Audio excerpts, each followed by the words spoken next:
un peu en Europe, un peu aux États-Unis, un peu en Australie. Hélas, je n'étais pas présent ce soir-là où Philippe et Laura se sont rencontrés. Pourtant, j'ai fait quelques soirées en Australie arrosées avec Philippe, mais ce soir-là, j'étais pas là. Heureusement, on a des amis en commun qui étaient présents ce soir-là. Et ces amis en commun, je voudrais vraiment qu'on pense à eux, parce que c'est peut-être un peu grâce à eux qu'on est tous réunis ce soir, sans qui tout ça n'aurait pas été possible. Donc je voudrais qu'on ait une pensée particulière à Monsieur Daniel Jack, Monsieur William Lawson, Monsieur Foster, le fils de Jameson, ainsi que tout le clan Campbell. Merci à eux. Merci à eux. Donc ils se sont donc rencontrés en Australie il y a exactement... Donc ils se sont donc rencontrés en Australie il y a exactement... 6 ans. Laura, tu confirmes? 6 ans. On peut applaudir Philippe qui du deuxième coup a réussi à trouver la bonne réponse. J'ai rencontré Laura il y a 4 ans à Paris. 4 ans à Paris. On est allé la chercher à l'aéroport avec Philippe. C'était pour son premier séjour dans le sud. D'ailleurs, elle allait venir au mariage de Steven et Vanessa. On a récupéré à Charles de Gaulle. Elle venait de décoller de Etrinski. Pardon. Efrinski. Pardon. Emoinski. Bref, comme dit Josiane, Elinski. Josiane, quelle est la capitale de la Finlande?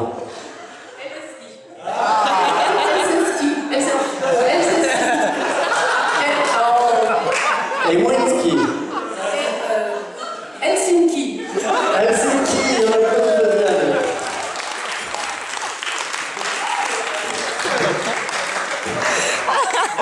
Laura était très timide, ne parlait pas de mots français, je me souviens. Elle était très discrète, on la connaît notre Laura. Et là j'ai senti que Philou il se comportait pas pareil avec elle. Mais vraiment pas. J'ai jamais vu mon meilleur pote comme ça. Il demandait si tout allait bien, si elle était ok. Il lui caressait l'épaule. Il prenait vraiment soin d'elle. J'ai jamais vu mon pote Philippe autant attentionné avec elle. Il lui caressait la main. La dernière fois que j'ai vu Philippe caresser une main, c'était lors d'un cours de salsa à Londres il y a 9 ans. Véridique. Je viens d'avoir des nouvelles de la demoiselle, ils l'ont déplâtrée il y a 2 semaines. Tout va bien pour elle. D'ailleurs, je tenais à vous dire que pour plus tard dans la soirée, surtout avec un Philippe alcoolisé, tout ce qui est danse, salsa, tango, valse, pour les filles, ce n'est pas protégé par vos assurances responsabilité civile accident de la vie. Donc réfléchissez-la 2 fois si vous voulez danser avec le marié. L'autre signe qui ne trompe pas que Laura était la bonne, c'est le regard que Philippe a quand il regarde Laura. Je vous parle pas du regard de Philippe qu'il a quand il regarde ce qui se passe derrière ses paupières comme ça. Tu sais, quand il n'est pas d'accord avec vous, bon, si vous n'allez pas voir Philippe ici, il y a Robert juste à côté qui a exactement le même regard. Voilà, ils ne le font pas, mais vous vérifierez plus tard, c'est exactement le même. C'est clair. Non, je parle de ce regard, non véridique, je parle de ce regard amoureux que Philippe a, ce regard plein de désir, de tendresse, toujours accompagné d'un sourire. Très simple, c'est le même regard que Philippe a quand vous lui servez une côte de bœuf de 800 grammes dans l'assiette. C'est ce regard-là dont je pense, auquel je pense, pardon. C'est un regard qui n'a rien à voir avec le regard qu'il a quand Alexandra lui sert des pâtes aux aubergines.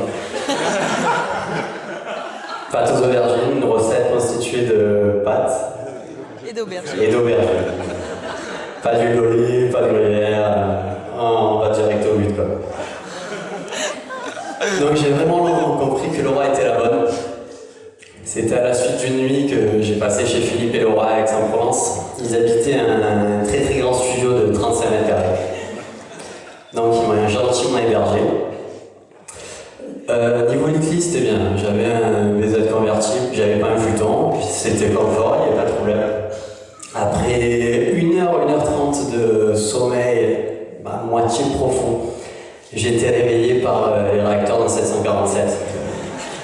J'ai ouvert les yeux, c'était Philippe, il était en train de ronfler, mon Dieu.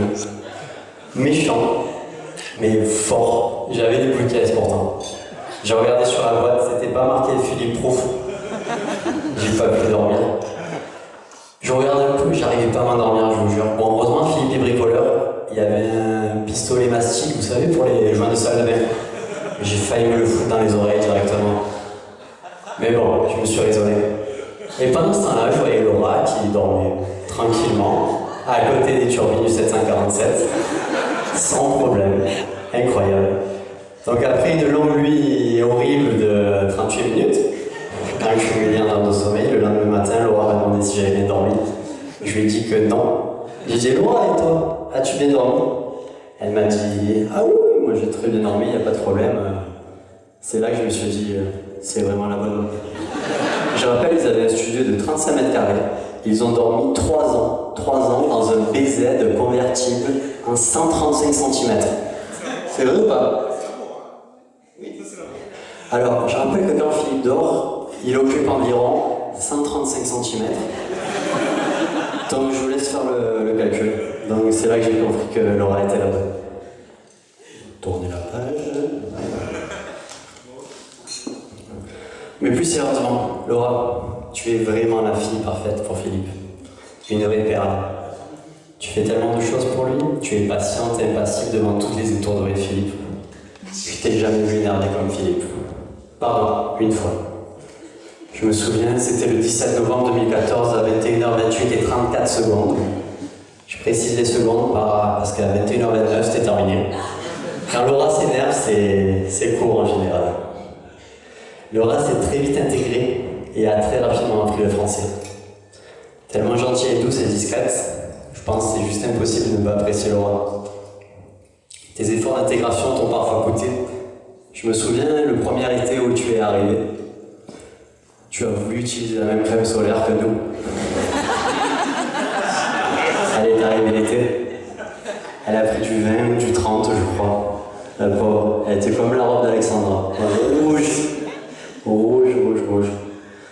Autre chose, Laura, tu avais un peu peur en voiture, mais tu t'es fait violence, etc. pour prendre le volant et faire preuve d'autonomie. Plus tu as de la chance, tu t'es inspiré de tous ces as de volant que offre la nation française. J'ai bien parlé de Alain Prost, Sébastien Loeb ou Robert Desmarais.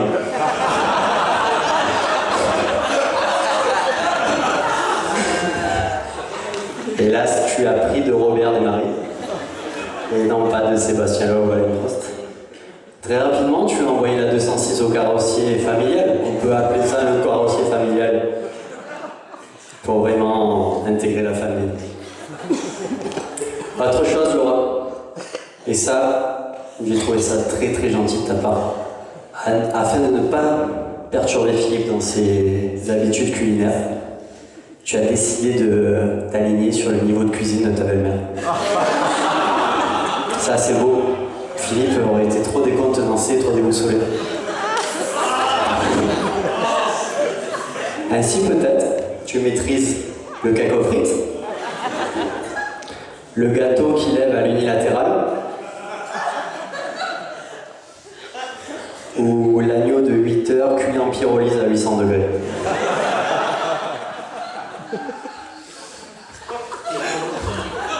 Non, je viens de cuisiner. C'est cuisiner quelques trucs sympas quand même. Laura aussi. Donc 27 ans d'amitié, je le connais par cœur, mon Philippe. On le connaît tous comme le jeune grand maçon costaud de la couronne, gros bosseur et qui ne compte pas ses heures. Mais moi je le connais mieux que quiconque. Un peu beaucoup maladroit, mais c'est quelqu'un de sensible et généreux. Généreux en gaffe, généreux en amour, généreux au comptoir. 27 ans d'amitié, la clé c'est qu'il ne m'a jamais déçu en amitié. Il a toujours été là présent. Il a toujours été présent pour moi, même dans les moments difficiles. Philippe se mettra en 4 pour vous rendre service. Peu importe son planning. Ça peut être gênant quand on connaît son planning. Et surtout quand on connaît le mien. Il n'y a qu'une seule chose qui me gêne beaucoup chez Philippe.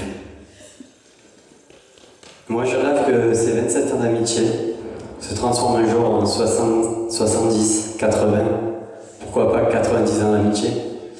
Mais à ce rythme-là, j'ai peur qu'on me dépasse. dépasse pas les 60 ans d'amitié.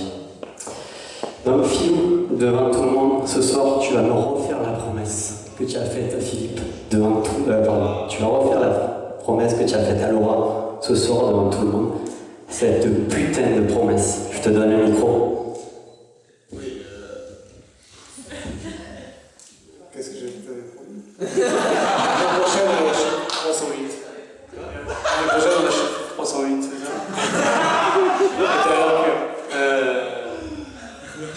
Une promesse concernant l'arrivée d'un enfant et le tabac. J'arrête de fumer quand on est enceinte. Voilà. Encore. Mais il faut vraiment que ce soit un garçon. C'est bon? Pardon, si Laura me fait un homme qui portera la descendance, d'accord, j'arrête de fumer. Pour voir pas se rendre.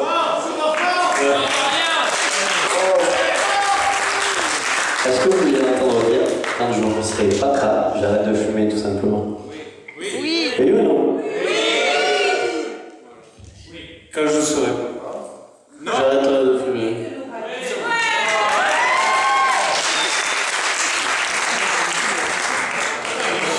Merci, on peut l'applaudir encore une fois.